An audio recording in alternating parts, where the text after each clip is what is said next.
لاعبين صغار معنا يخدموا كتير، والمدرب عطانا تدريبات قوية مع المعد البدني.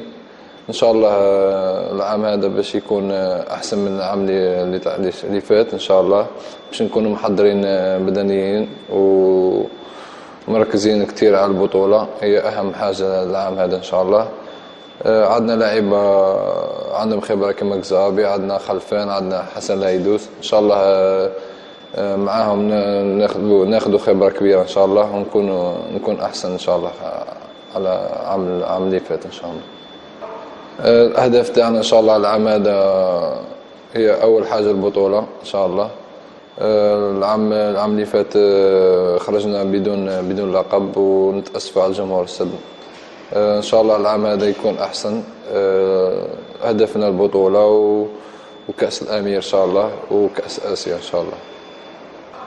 المنافسه ان شاء الله العام هذا راح تكون قويه، المنافسين الكل جابوا لاعبين كبار، البطوله تحسنت ان شاء الله.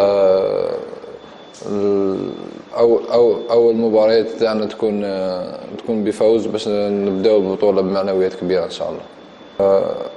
العام الاول كان عندي 6 شهور في البطوله، خديت خبره صغيره وعرفت الاجواء تاع البطوله القطريه. ان شاء الله باش يكون الهدف تاعي هو الحاجه الاولى احراز البطوله، ومن بعد راح نكون ان شاء الله هداف البطوله ان شاء الله. انا فرحان كتير اني نلعب مع كزابي، عنده خبره كبيره وعنده بطولات كبار مع برشلونه. على العام الاول اول 6 شهور لعبتهم معاه، اعطاني اكثر من 5 تمريرات حاسمه وسجلت بهم جول. دونك العام هذا ان شاء الله راح يكون احسن باش نزيد نتفاهم معاه، حتى مع لاعبين اخرين ان شاء الله باش نتفاهم. المنافسه في فريق وطني راح تكون قويه، عندنا لاعبين محترفين يلعبوا في البطولات الاوروبيه وفي فرق كبار. ان شاء الله المدرب وصل لي رساله، قال بلي نتبع فيك وكل ان شاء الله على سلام باش نعطي اداء مليح ونسجل اهداف ان شاء الله مع النادي تاعي، ومن بعد نخمم في الفريق الوطني ان شاء الله. المنافسه راح تكون قويه بين نيجيريا والكاميرون.